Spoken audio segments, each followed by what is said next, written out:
Mara always believed that heartbreak was just good material until it broke her for real. The first time she walked into Dr. Elena Hart's office, she didn't come to heal. She came to survive. The city outside was still gray from rain, and New York felt like a wound that wouldn't close. Mara had just published her debut novel a modest success, but her girlfriend of 4 years had left her 2 months later, saying, "You're too busy writing about love to feel it." Now she sat across from a woman who looked like she could read people better than books. Dr. Elena Hart was nothing like what Mara had imagined a therapist to be. No thick glasses, no detached tone, no distant professionalism. Instead, there was something alive in her, in the way her dark hair fell just past her shoulders, in the way her voice carried a softness that seemed to reach right under your ribs. "So," Elena began, her tone light but direct, "you write about love. How's that going for you?" Mara laughed bitterly. "About as well as my love life." Elena smiled, a quiet, knowing kind of smile that made Mara's stomach twist. For weeks their sessions continued like this.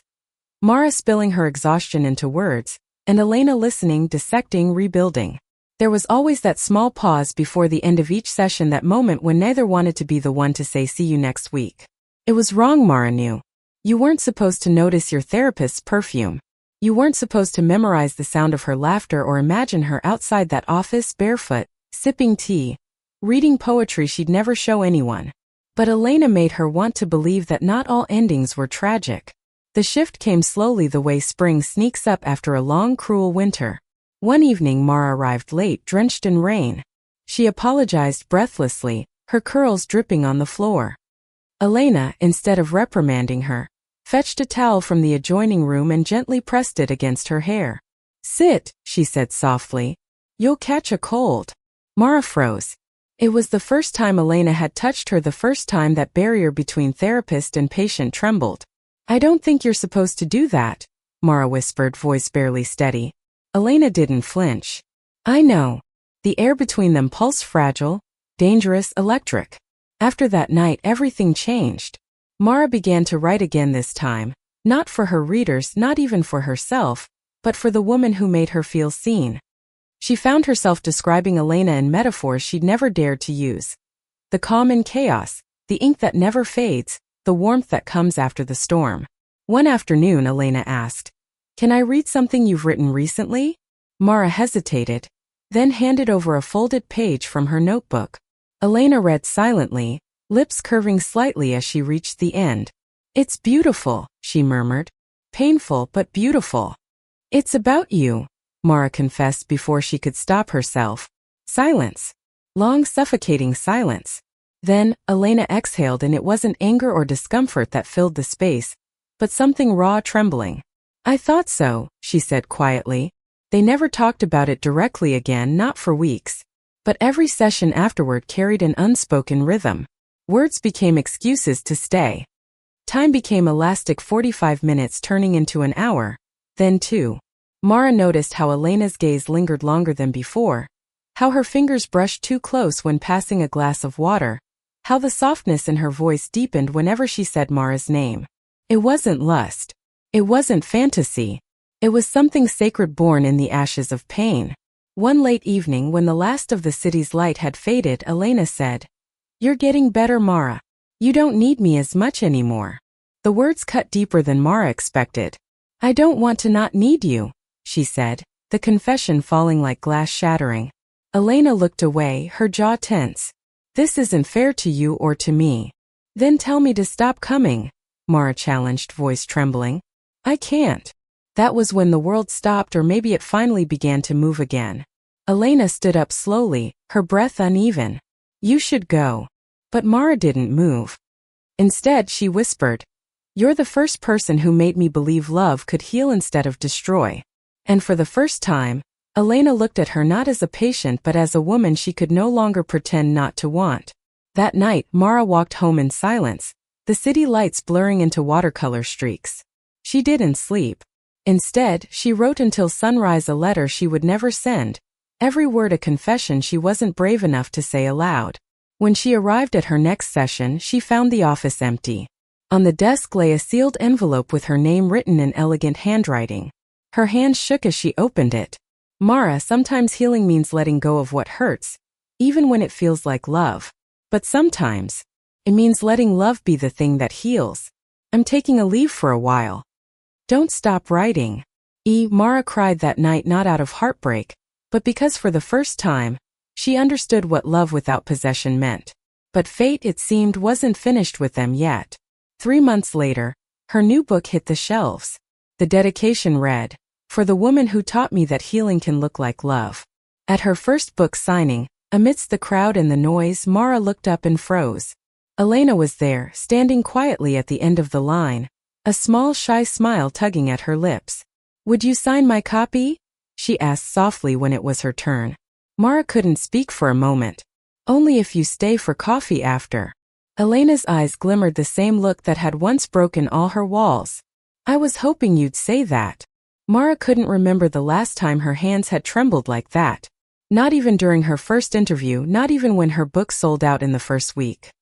But now, holding a pen between her fingers while looking at Elena Hart, the woman who had quietly rewritten the pages of her heart, her whole body felt like it was standing in the middle of a storm. She signed the book with her usual flourish, but this time, the words below her signature were different. "To new beginnings that never end." When she pushed the book back across the table, Elena looked at her, eyes soft but searching. For a moment, neither spoke.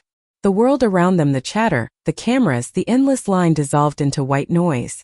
"Coffee?" Mara asked again, her voice steadier this time. Elena smiled, that same delicate, restrained smile that had haunted Mara's dreams. "I'd like that." The cafe down the street was small and dimly lit, the kind of place where time didn't matter. They chose a booth in the back, away from curious eyes. Outside, the late autumn wind brushed against the windows, but inside, the world felt warm. For a long time, neither of them spoke. Mara stirred her coffee, pretending not to notice how Elena's gaze flickered to her every few seconds. "You look different," Elena said finally. "More at peace." Mara laughed softly.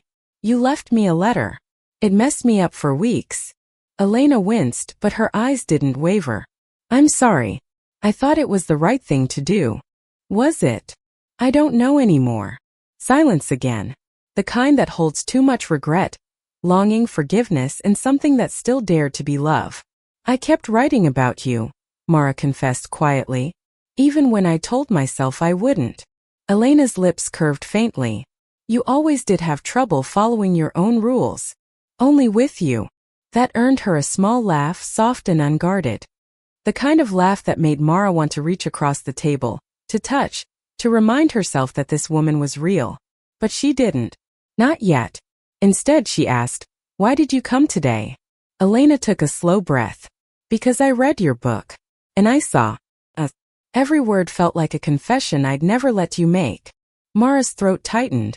"I didn't mean to make you uncomfortable." "You didn't," Elena said quickly. Then quieter. "You reminded me that I'm human. That I wasn't just a therapist pretending not to feel." The truth hung between them like a fragile thread. Elena looked down at her cup. "After you left, I realized how much space you'd taken up in my life. Every time the clock struck 7 on Thursdays, I'd look at the door. I kept expecting you to walk in with that messy notebook and your broken metaphors." Mara smiled faintly. "You liked those metaphors." "I loved them," Elena admitted. "They scared me too." "Why?" "Because they made me see myself the way you saw me, and I wasn't sure I deserved that kind of honesty." When they stepped out of the cafe an hour later, the air had turned crisp, carrying the faint smell of rain. They walked side by side down a quiet street, their shoulders brushing every now and then. It felt almost normal, like they were just two women who had once shared stories, laughter, and silence, not boundaries and heartbreak. At a crosswalk, Mara stopped. "Would you walk with me a bit longer?" Elena hesitated, then nodded. They ended up in Central Park, where the city lights met the dark silhouettes of trees. The pond reflected the faint glow of street lamps, and the world seemed wrapped in a gentle hush. "I used to come here when I couldn't write," Mara said. "It reminded me that the world keeps moving, even when I can't." Elena smiled. "And now? Now I think it's moving because of you." Elena turned toward her then, eyes shimmering in the dim light. "You shouldn't say things like that." "Why not?" "Because I'll believe them." Their eyes met, and the city disappeared again. Mara took a small step closer, just enough for their breath to mingle. Maybe you should. For a long time Elena said nothing. Then slowly, she reached out, fingers trembling, and tucked a loose strand of hair behind Mara's ear. Mara, she whispered, voice breaking slightly. This isn't how things are supposed to happen. Maybe that's the point, Mara replied. Maybe love isn't supposed to happen the right way. Maybe it just happens. Elena's eyes glistened, a mix of fear, hope, and surrender. You've always had a way with words. And you've always had a way of making me mean them. There was no kiss. Not yet. Just silence, shared warmth, and the knowledge that something long buried was stirring back to life. Over the next few weeks they saw each other again. Coffee turned into dinner. Dinner turned into long walks that stretched past midnight. They talked about everything, about books, about regret, about how healing wasn't always linear. Elena had resigned from her clinic months ago. She was teaching psychology now, writing a paper about emotional transference, the fine line between empathy and attachment, as she called it. Mara teased her. You mean the story of us? Elena rolled her eyes. Don't make it sound like a novel. It already is, Mara said with a grin. You're just in denial. But sometimes the laughter faded into silence, and the silence into something heavier. Because beneath every smile was the question neither dared to ask aloud: what are we now? One night, as they sat on Elena's balcony overlooking the city, Mara finally broke the spell. Do you ever wish we could go back? To what? To before. When things were simpler. Elena sipped her wine, her gaze distant. Things were never simple, Mara. We just pretended they were. Mara nodded. You're right. But I don't want to pretend anymore. Elena turned to her, eyes searching. And what do you want? You, Mara said softly. Not as my therapist. Not as an idea. Just you. For a moment Elena didn't move. Then she whispered almost painfully. I've wanted that too. For longer than I should have. The wind rustled the curtains, carrying the city's heartbeat between them. Then why are we still holding back? Mara asked. Elena set down her glass. Because love deserves patience. Because I don't want to hurt you again. You won't, Mara said, reaching across the small table to take her hand. You already healed me once. Their fingers intertwined, hesitant, then certain. It was such a simple gesture, yet it carried everything words couldn't. They sat like that for a long time, the city glowing beneath them. No promises, no declarations, just understanding. Weeks passed, and the world moved quietly around them. The holidays came, and New York sparkled in gold and frost. Mara's book continued to climb bestseller lists. Elena's research was published in a medical journal. Life for once seemed to find its rhythm. But the best part wasn't in the headlines or the applause, it was in the quiet moments. In the mornings when they shared coffee and sunlight. In the evenings when they argued about poetry versus psychology. In the nights when words weren't needed. When presence was enough. It wasn't a perfect love, it was human. Messy, tender, real. One evening Mara looked up from her notebook and said, You know, if someone told me years ago that I'd fall for my therapist, I would have laughed. Elena smiled, leaning against the window frame. And now I think I finally understand what healing means. Elena crossed the room and sat beside her. Tell me. Mara looked at her, her voice gentle but steady. Healing isn't forgetting. It's finding someone who looks at your scars and still calls them beautiful. Elena's eyes softened. Then maybe we healed each other. Mara reached up, brushing a strand of dark hair from Elena's face. Maybe we did. And when their lips met finally, softly, it wasn't the beginning of something forbidden, nor the end of something broken. It was the continuation of a story that had always been about finding love in the places you least expect, and learning that sometimes, love itself is the cure. Winter melted into spring, and with it, the quiet distance that had once defined Mara and Elena's lives. It began with small things, the way Elena's coat started hanging on the same hook as Mara's, or how Mara's toothbrush appeared beside Elena's in the bathroom. No one made a declaration. It just happened as naturally as dawn returning after a long night. Their love didn't explode. It unfolded. Sometimes it felt fragile, a quiet heartbeat against the noise of the city. Other times it felt like gravity, undeniable, steady, the invisible pull that kept them both anchored. Mara would often wake in the early hours, watching the soft rhythm of Elena's breathing beside her. She'd trace the faint line of her jaw in the half-dark and think about how improbable this was, how two broken people had somehow built something whole. Elena, for her part, had stopped apologizing for being human. For once, she wasn't Dr. Hart, the therapist who held everyone's secrets. She was simply Elena, the woman who burned pancakes on Sunday mornings and laughed too hard at bad movies. They were still learning each other, the little cracks and corners, the quiet fears that never really disappeared. But they faced them together now, not as patient and therapist, not as guilt and salvation, but as equals. One morning, Mara got an invitation to speak at Columbia University, a lecture on writing through pain. When she told Elena, she laughed nervously. Me? Talking about pain like I've got it figured out. Elena smiled, brushing her thumb across Mara's wrist. You don't have to have it figured out. You just have to be honest. The day of the talk, Mara stood on stage, lights blazing down, a sea of faces watching. But she wasn't nervous. She was thinking of Elena, sitting somewhere in the audience, probably pretending not to cry. She began. When I first started writing, I thought stories were about endings, about making sense of loss. But now I know stories are really about beginnings, about the moment something breaks, and what grows in its place. There was a hush. And then softly, sometimes the people who help us heal become the very reason we learn to live again. After the applause, Elena met her backstage. She didn't say a word, just wrapped her arms around Mara and held on. That night, they walked home under a city sky that shimmered with rain and light. You were incredible, Elena whispered. Mara smiled. I was terrified. I couldn't tell. That's because I was thinking about you. Elena laughed softly. That's cheating. Then I'll cheat forever, Mara said, kissing her temple. The following months brought their share of challenges. People talked quietly, then loudly. A few old colleagues questioned Elena's ethics. A journalist hinted at a scandalous relationship between a writer and her former therapist. Mara's publisher called, concerned. Do you want to make a statement? No, she said firmly. I'll write one when I'm ready, not for the press, but for myself. Elena worried. She offered to disappear from the public eye, to protect Mara's reputation. But Mara refused. You're not a mistake I have to hide, she said. You're the reason I'm still here. It wasn't easy, but it was real. And real they both knew was worth fighting for. They began to travel, small trips at first. A weekend in Vermont, a week in Oregon, an impulsive flight to California just to see the ocean.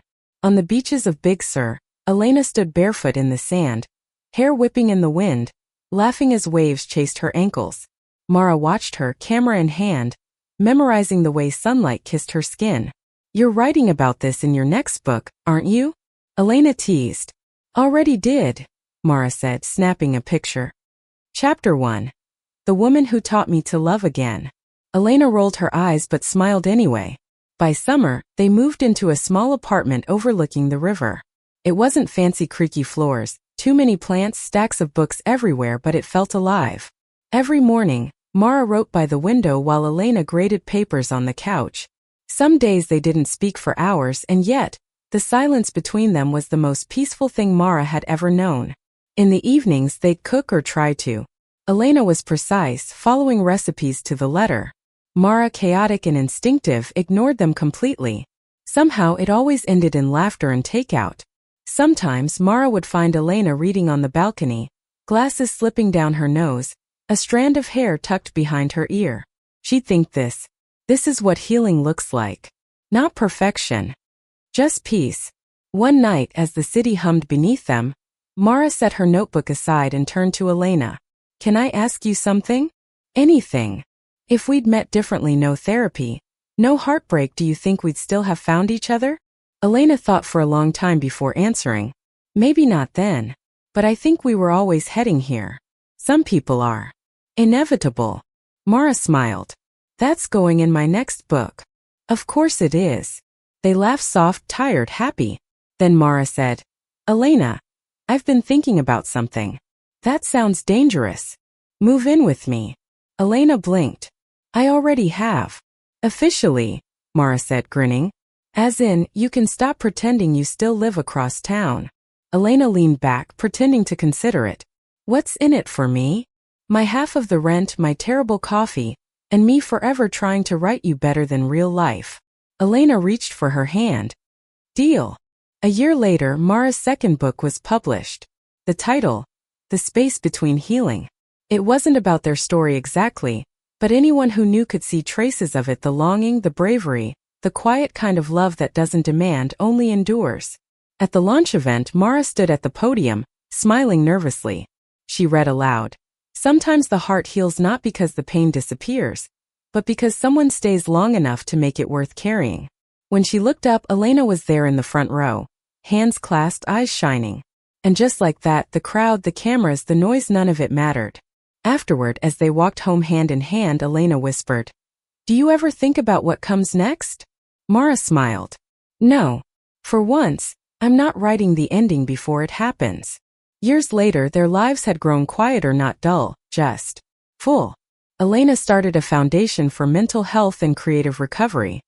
Mara taught writing workshops for young authors. Their home became a place people came to heal, not through therapy or literature, but through kindness. On the anniversary of their first session, the day it had all begun, Mara left a small note on Elena's pillow. "You once told me healing means letting go of what hurts. But you were wrong, you know. Healing means letting love stay." Elena found her sitting on the balcony, watching the sunset. She slipped her arms around Mara's shoulders. "Still writing love letters?" "Only for you," Mara said. They sat in silence, the sky turning shades of gold and rose. "Do you ever miss the woman I used to be?" Elena asked quietly. Mara turned to her. "I love every version of you. Even the one that tried not to love me." Elena smiled, tears glistening. "You always find the right words. That's because you gave them to me." The world around them faded, the traffic below, the city's endless rhythm, until there was only the sound of their breathing, steady and in sync. For the first time, neither of them felt like they were surviving. They were simply living. And maybe that was the real ending, not grand or dramatic, but deeply, beautifully ordinary. Two women, once strangers, once broken, now whole, not because they fixed each other, but because they had the courage to stay. As night settled, Mara whispered, "You know, I used to write stories about love as if it were something that happened to other people. And now?" Elena asked. "Now I just write about us." Elena kissed her lightly, smiling against her lips. "Then I guess this one's a happy ending." Mara leaned her forehead against hers. "No," she said softly. "It's just the beginning." Thank you for listening. Like and subscribe to get notifications about next videos.